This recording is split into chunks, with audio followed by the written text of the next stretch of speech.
Amigos, continuamos aquí en Perfiles, gracias por estar con nosotros y estamos en lo que es el marco del sexto Congreso Internacional de Estudiantes de Derecho y ahora tenemos la oportunidad de platicar con uno de los invitados a este congreso y le damos la bienvenida al cónsul Marcos Bucio, cónsul general del Paso, Texas. Muchas gracias por la oportunidad de comentar algunos ejes de la ponencia del día de hoy con todos los estudiantes de la universidad. No, hombre, el gusto de tenerlo aquí en nuestra universidad y en esta oportunidad para platicar acerca de un tema muy importante en nuestro país, dentro de nuestra sociedad, como el título se refiere, las fortalezas de nuestro país, las fortalezas de nuestro México, que es importante saber debido pues, a las múltiples situaciones que ya todos conocemos, tanto nacionales como internacionales.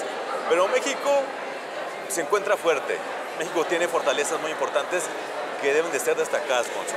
México tiene hoy fortalezas en los fundamentos de la economía que hacen que estemos bien parados ante la negociación con Estados Unidos, la principal economía del mundo, y tiene que ver con que hemos hecho un cambio en los últimos 22 años, principalmente en dos ejes. El primero es que no dependemos del ingreso petrolero.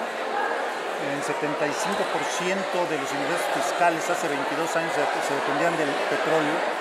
Y el petróleo estaba a $100 hace algunos años, hoy está a $40 y no tenemos una crisis económica porque hoy se depende justamente de la economía diversificada, solo 6% se depende del petróleo y la economía diversificada es juntamente la economía de servicios, la economía de exportación de la maquila, la economía de la industria. Y el otro fundamento económico muy importante es que hace 22 años tenemos una deuda como país, el 75% en dólares, y hoy la debemos en pesos. Y eso te explica por qué las turbulencias que ha habido ante la retórica ahora en Estados Unidos se regresa de 22 pesos a 18 pesos. Es decir, la economía está sólida. Estamos hablando de dos temas importantes, o de dos, no sé si referirme como mito, de mitos el que se cree que México depende del petróleo y de que también hablamos de que México depende de Estados Unidos y ya no es tanto así, ¿verdad? Estados Unidos depende en buena medida de México. Ahora el principal cliente, por ejemplo, de Texas, de Chihuahua, es México.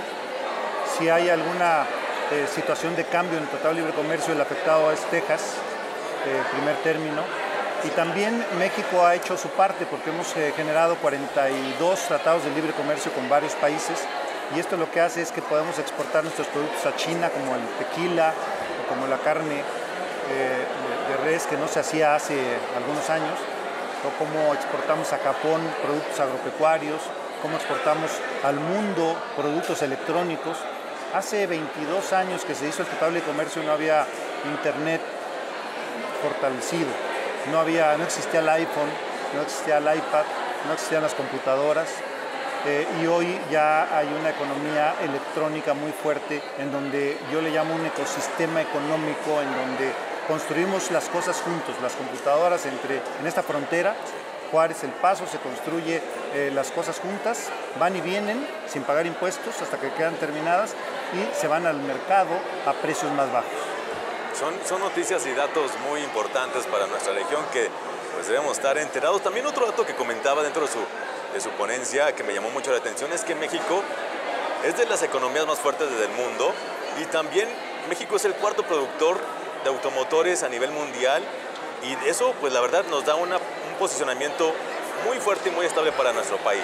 Exactamente, hace 22 años no pintábamos en el mundo, hoy somos el cuarto productor de autos, pero también estamos entre los 3 principales productores aeroespaciales, de turbinas, de instrumentos navales, de instrumentos aeroespaciales, y eso le da una fortaleza que la ingeniería mexicana está compitiendo en el mundo de manera exitosa.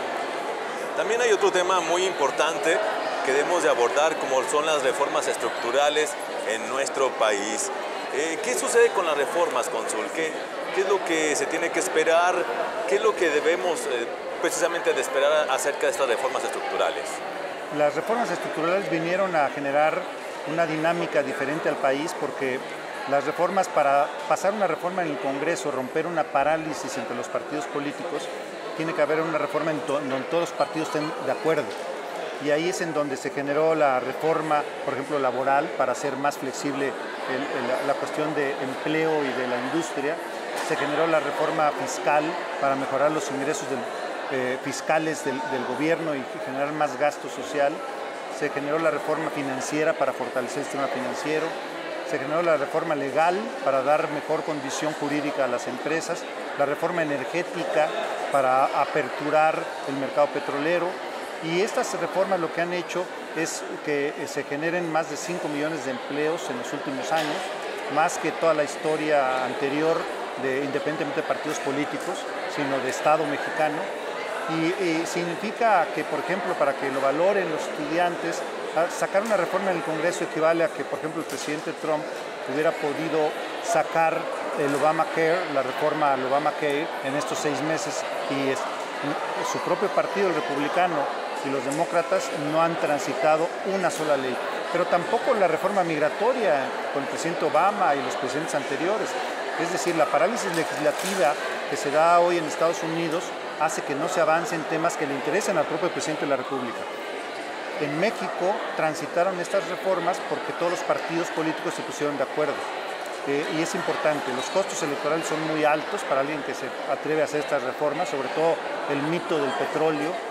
Romper el mito del petróleo, de que el Estado es el que debe producir el petróleo, es muy fuerte, es muy polémico, pero hoy está dando buenos resultados en la economía. Bien. Y cónsul, ¿y cuál viene a ser el papel de nuestra sociedad en este tipo de cambios, en este tipo de crecimientos? ¿Cuál es el papel que debe de jugar nuestro pueblo, nuestra sociedad? El papel más participativo, más demandante hacia sus autoridades, utilizar las reformas que ha habido también en el Instituto Nacional de Transparencia para exigir a las autoridades municipales, estatales, federales, el gabinete, que todo funcionario que utilice recursos públicos pueda ser vigilado. Y cualquier ciudadano puede pedir una información a cualquier dependencia y se la tienen que dar, si no se va a sancionar al servidor público. Entonces necesitamos una sociedad más participativa, necesitamos una sociedad que exija combatir la corrupción, que exija que le den la información y rindan cuentas, y una sociedad que sea más exigente en combatir la impunidad. Porque somos el número 1 en impunidad en México y tenemos que ser mucho más fuertes para que el sistema de administración de justicia sea más eficiente. Perfecto. Y finalmente, cónsul, usted como especialista en todos estos temas y experto, obviamente, ¿qué les espera a México en un futuro? ¿Cuál viene a ser esa visión que usted puede compartirnos para nuestro país? Mejorar la educación. Yo creo que la educación es la base de todo. Tenemos que mejorar el nivel educativo en las primarias, en las secundarias, el nivel académico de la universidad, que es muy bueno, y eso tenemos que hacerlo porque es la base de una sociedad futura. Yo digo que si tenemos legisladores que luego nos dan pena, diputados en el Congreso, es porque tienen 8 años de educación primaria, promedio. 8 años de educación primaria o secundaria en promedio. Y eso es lo que en muchos segmentos de la población nos representa. Pero ojalá tengamos a puros profesionales en el Congreso, entonces tendríamos un país que tenga mejores leyes. Eso significa que tenemos que hacer un gran esfuerzo para mejorar que el promedio de educación suba por lo menos arriba de 8 años, a 12, a 15 años. Significa que la mayor parte de los mexicanos terminen primaria y secundaria. Y entonces tendríamos poco a poco una mejor condición de valores de respeto, de valores de honestidad, de valores de justicia, que es cumplir la ley, la cultura de la legalidad, y en ese sentido tenemos que hacer un mayor esfuerzo. Cónsul, no me queda más que agradecerle el tiempo que nos dio aquí para compartir. Saludos a todos los estudiantes de la universidad y a todos los que nos ven en este canal de la universidad. Gracias, cónsul. Muchas gracias. El cónsul Marco Bucio, cónsul general aquí en El Paso, Texas. Amigos, hacemos una pausa, continuamos en Perfiles.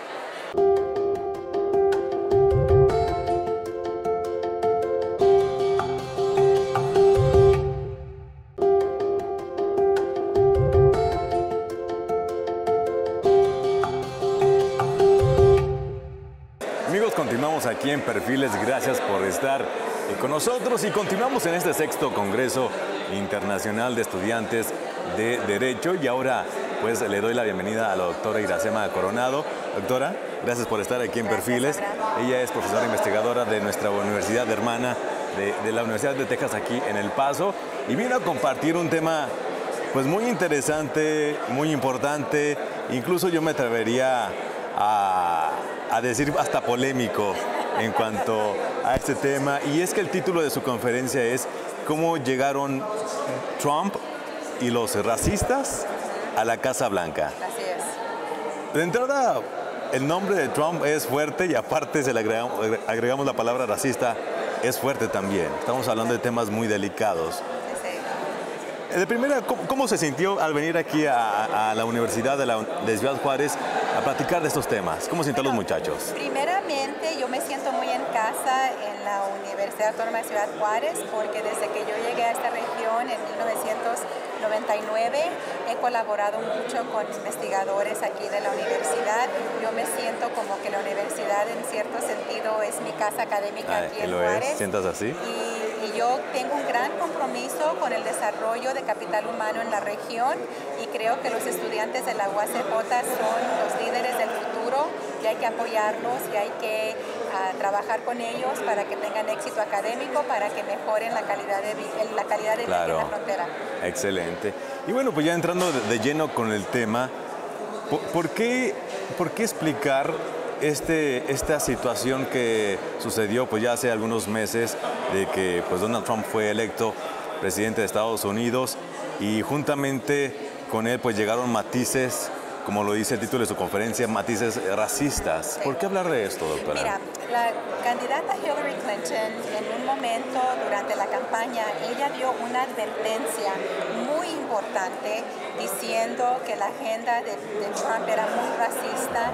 Ella dio evidencias de muchos vínculos que los colaboradores de Trump tenían con grupos antimigrante, con grupos de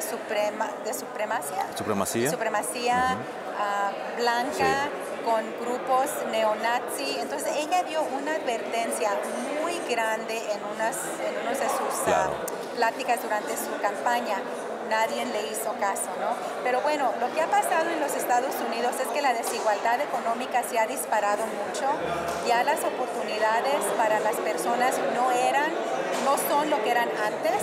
Había trabajos mejor pagados, había servicios médicos, había prestaciones con los trabajos más generosos. Esos trabajos desde los 50s y los 60s se dispararon hacia otros lugares. Aquí en Ciudad Juárez, por ejemplo, hay muchos trabajos que había en Indiana, en Michigan, en Ohio, en estados que apoyaron mucho al presidente Trump, diciendo, bueno, los trabajos los hemos perdido, se han ido a otros lugares y queremos que los trabajos regresen. Yo no creo que las empresas y los empresarios van a decir, voy a pagarle $25 la hora a los trabajadores, darle las prestaciones y yo ganar menos. Sí. Y entonces esa es una cosa que no se entiende, ¿no? Ilógico. Y aquí, lamentablemente, los trabajadores mexicanos están haciendo a los capitalistas empresarios más ricos y ellos están sufriendo pues un trabajo, pero no ganan bien, ¿no? Entonces, bueno, es un problema muy grande. Pero hubo un grupo que se organizó en 1979, este grupo FAIR, que ellos han promovido esta agenda antimigrante, antiminoría, que han sabido cómo apoyar a políticos en diferentes niveles de gobierno para manifestar esta agenda antimigrante, antimexicano, ¿no? La desigualdad promueve ese sentimiento de que yo soy superior, tú eres menos, la inferioridad. Entonces, eso es algo que no deja nada bueno, la desigualdad. Todos sufrimos con eso porque crea condiciones sociales muy negativas y le da el auge a estos grupos de superioridad que se piensan que son mejores que los demás a tomar las acciones en sus manos, ¿no? Antimigrante, antimexicano. Y es lo que estamos viendo. Exactamente. Y algo que se ha platicado en el Congreso, pues es este vínculo tan fuerte de Estados Unidos y México. Incluso se ha llegado a comentar aquí en el foro que pues Estados Unidos no se puede desprender de México de un día para otro, ni en décadas, ni en años. O sea, el vínculo es demasiado fuerte por la misma gente que está trabajando allá, por los lazos comerciales. Esto es un punto. El otro punto es la tristeza de ver precisamente este sentimiento de supremacía. Ahora bien, el que haya llegado Trump a la presidencia sirvió como detonante para que esto aflorara, ese sentimiento de supremacía. Sí, claro. Claro, porque él, pues el discurso más anti-mexicano que dio, que no lo quiero repetir porque no vale la pena repetirlo, pero todo el mundo lo escuchamos. Entonces, esas son las cosas que les dan como el permiso a personas a decir, bueno, es que el presidente es así, yo también debo de ser así en mi comportamiento, sea maestro, sea policía, sea oficial de gobierno. Entonces, eso es algo que es muy dañino para todos, ¿no? Claro. Y también México y los Estados Unidos están vinculados económicamente por las cadenas de producción. Y también mucha de la agricultura que se siembra y se cosecha en México se exporta hacia los Estados Unidos. Entonces hay mucha dependencia, mucha interdependencia entre los dos países que no fácilmente se van a cambiar esos lazos, pero yo creo que empresarios, la comunidad civil, la sociedad civil, los académicos debemos de hacer más investigación y fortalecer y enriquecer ese debate con evidencia empírica de que estos lazos son muy reales y no fácilmente se pueden romper. Exactamente. Y algo parecido le quería preguntar ahora que comenta eso. ¿Cuál sería el papel de la sociedad? Porque pues hemos visto en las noticias o en el internet pues estos actos de racismo que se han dado violentos. Sí. Pero ¿cuál es el papel de la sociedad en general? ¿Cómo actuar ante este tipo de comportamientos, conductas? ¿Qué es lo que se debe de hacer o qué es lo que debe hacer el ciudadano común para menguar este sentimiento, para no provocar este sentimiento? ¿Qué se puede hacer, doctora? Mira, uno debe de asumir la posición de que si yo veo que se están violando los derechos civiles y los derechos humanos de una persona y yo no hago algo, yo soy tan culpable como la persona que está perpetuando esa violencia, ¿no? Entonces, yo tengo que asumir que como los están afectando a ellos, me pueden afectar a mí y yo también debo defender los derechos de los demás. En muchos casos, yo quisiera que se hubiera más diálogo entre educar a la ciudadanía, cuáles son sus derechos, por qué la situación es así y que tengamos pláticas democráticas, egalitarias, abiertas para tratar de llegar a un campo común en donde ganamos todos. Creo que eso es algo muy importante. La otra cosa es que hay que usar las leyes, las cortes, para declarar hay una injusticia, hay algo que no es constitucional, es algo que está violando mis derechos y hay que llevar estos casos a las cortes para que las cortes puedan dictaminar algo, actuar y cambiar las cosas, ¿no? Lamentablemente, muchos de los jueces federales que se están nombrando ahorita vienen de esa ideología racista, conservadora, que a lo mejor no es buena idea usar ciertos juicios porque muchos de los jueces no van a ser abiertos a... o están, su pensamiento es sesgado, ¿no? Entonces eso también hay que tomar en cuenta. Y también todos debemos de abogar y vigilar por los derechos de los demás, estemos en donde estemos. Muy bien. Y casi para terminar la plática, doctora, no sé cómo plantear la pregunta, así que la voy a soltar como la tengo en la mente. Donald Trump, ¿se le ve algún tipo de cambio o sigue con esta misma ideología o esta misma forma de actuar con la cual inició su pre y campaña? ¿Hay algún cambio que nos pudiera dar algún tipo de esperanza de que esto pueda transformarse en algo positivo? Pues mira, lo que me dicen mis amigos que trabajan en instituciones federales, en diferentes, en la Agencia de Protección Ambiental, en Migración, en la Patrulla Fronteriza, en Homeland Security, porque bueno, tengo a muchas personas en muchos lugares que me dan información. Ellos dicen que esta ha sido la presidencia más difícil, más voluble que ellos han vivido, que esto no es común, que esto es algo muy extraño y bueno, todas estas, usando los medios, los tweets, ¿no? Sí. Eso ha sido una cosa que nunca se había dado. Y bueno, porque el presidente manda un tweet, eso no quiere decir que es ley. Esto no es una dictadura, esto es una democracia.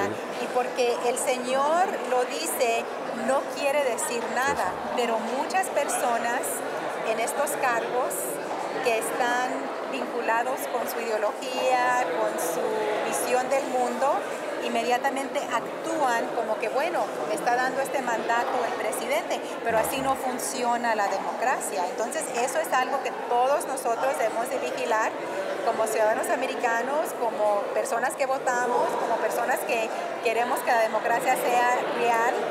Tenemos que ponerle un alto a esas cosas. Excelente. Pues doctora, le quiero agradecer que haya estado aquí con nosotros platicando un poquito de este tema tan amplio y tan importante, que pues la sociedad debe de estar enterada, informarse y conocer sobre todo lo que está sucediendo. Muchas gracias. Gracias, doctora. Hasta luego. La doctora Iracema Coronado, profesora investigadora de la Universidad de Texas aquí en El Paso. Hacemos una pausa. Continuamos en Perfiles.